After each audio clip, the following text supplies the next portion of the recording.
साथियों नमस्कार। आज ये एक बहुत अच्छा केस देखने को मिला है। ये केस है डिफ़िकल्टी इन बर्थ का, भैंस के डिस्टोकिए का ये केस है। तो आइए जानते हैं, एक एक स्टेप मैं आपको बताऊंगा कि क्या भैंस में बच्चा निकालने में कठिनाई थी, कैसे बच्चे को निकाला गया, उसके बाद इसकी क्या ट्रीटमेंट की गई, कौन कौन से इंजेक्शन दिए गए। तो वो हर एक बात हम इस वीडियो के माध्यम से डिस्कस करने वाले हैं। तो आइए जानते हैं इस वीडियो के माध्यम से। और फील्ड में आपको कभी भी इस तरह का केस मिलता है, डिस्टोकिया का केस मिलता है, तो आप किस तरह से हैंडल कर सकते हैं, तो वो हम इस वीडियो में बात करेंगे। और इसी तरह की प्रैक्टिकली वीडियोस देखने के लिए आप हमारे वेटनरी क्लासेस यूट्यूब चैनल को सब्सक्राइब करें, साथ में बेल आइकन को प्रेस करें, ताकि हम आपके लिए जो भी वीडियो डालें तो उसकी जो नोटिफिकेशन है वो आपको सबसे पहले देखने को मिल जाती है। तो आइए गाइस, इस केस की ओर अब हम बात करते हैं। तो ये केस है डिफ़िकल्टी इन बर्थ यानी कि डिस्टोकिया का। टॉर्सन का ये केस नहीं है, क्योंकि बच्चेदानी में सर्विक्स में किसी भी तरह का मुड़ाव हमें देखने को नहीं मिला है।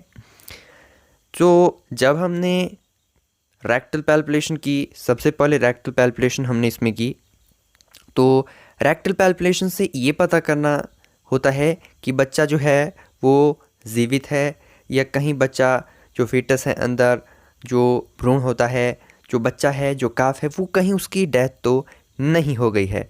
ये सबसे पहले चेक करना होता है। उसके बाद फिर हमने वेजाइना के द्वारा बच्चे को अंदर चेक किया। तो बच्चे की जो पोजीशन थी वो लगभग नॉर्मल थी, सही थी। लेकिन इसमें प्रॉब्लम ये है कि जो दोनों टांगों के बीच के अंदर नीचे की ओर जो बच्चे का सिर था वो नीचे था। तो सबसे पहले इसमें दिक्कत ये आ रही थी कि जो बच्चे की नॉर्मल पोजीशन थी उसमें बच्चे को लाना था। तो उसी तरह से फिर बच्चे को नॉर्मल पोजीशन में लाया गया। बच्चे का सिर काफ़ी ज़्यादा नीचे डाउन था, तो उस सिर को ऊपर उठाया गया। ऊपर उठाने के बाद तुरंत से फिर हमने जो है बच्चे को बाहर निकाला, और 2-3 लोगों की सहायता से हल्का सा ज़ोर लगाने के बाद जो भैंस का बच्चा है उसको ईज़ली, कहीं कोई दिक्कत वाली बात नहीं थी, ईज़ली भैंस के बच्चे को बाहर निकाला गया। तो ये जो भैंस का डिस्टोकिया था, इसमें दिक्कत ये है कि बच्चे की जो आगे वाली दोनों टांगें थी, उन टांगों के बीच जो है बच्चे का सिर नीचे की ओर डाउन था।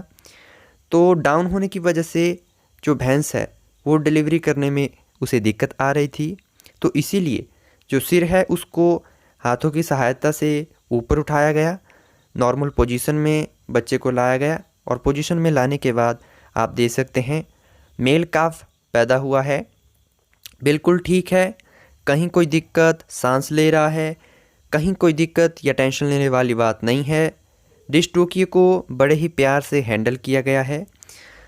और दोस्तों, इस तरह से आप कभी भी डिस्टोकिया होता है, बहुत सारी भैंसों की जाने गई है।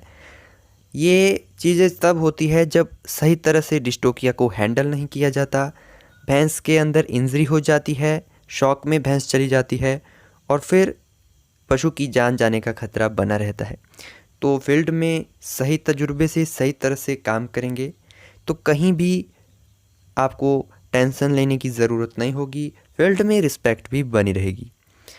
तो ये जो डिस्टोकिया है, आप देख सकते हैं कि भैंस बिल्कुल खड़ी है, जो बच्चे को, अपने काफ को चाट रही है, कहीं कोई दिक्कत वाली बात नहीं है।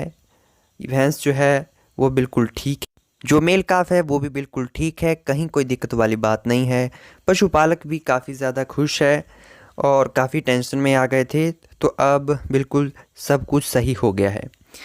तो अब हम बात करते हैं इसमें ट्रीटमेंट की, कि इसके बाद अब हम इसको, भैंस को क्या इंजेक्शन दे सकते हैं, क्या अब हम इसकी ट्रीटमेंट कर सकते हैं।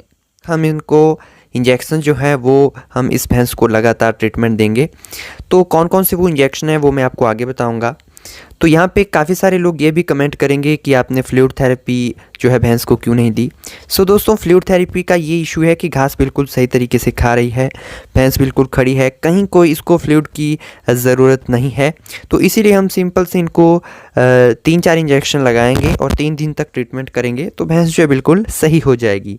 सो गाइज़, यहाँ पर हम सभी तरह के इंजेक्शन उपयोग में लाने वाले हैं, एंटीबायोटिक, एंटीपैरेटिक और एंटीहिस्टामिनिक। तो सबसे पहले एंटीबायोटिक के तौर पर हम स्ट्रेप्टोपेनिसिलिन यानी कि डाइक्रिस्टासिन उपयोग में लाने वाले हैं, जो कि 5 ग्राम में भी आता है और 2.5 ग्राम में भी। यहाँ पर हम 5 ग्राम का उपयोग करने वाले हैं लगातार 3 दिन इंट्रामस्कुलर और स्टेराइल वाटर के साथ उपयोग में लाया जाता है। इसके बाद जो दूसरा इंजेक्शन हम यहाँ पर उपयोग में लाने वाले हैं वो है एंटीहिस्टामिनिक एविल। ये भी हम इस भैंस को 10 ml इंट्रामस्कुलर लगाएंगे। इसके अलावा यहाँ पर हम सिंपल मेलॉक्सिकैम का यूज़ कर रहे हैं और ये जो इंजेक्शन है ये हम भैंस को 15 ml इंट्रामस्कुलर रूट से लगाने वाले हैं, डीप इंट्रामस्कुलर। और इसके अलावा जो B complex with liver extract आता है, बेलामाइल के नाम से भी आता है, वो वाला इंजेक्शन भी यहाँ पर हम 10 ml लगातार 3 दिन तक इंट्रामस्कुलर रूट के द्वारा उपयोग में लाने वाले हैं।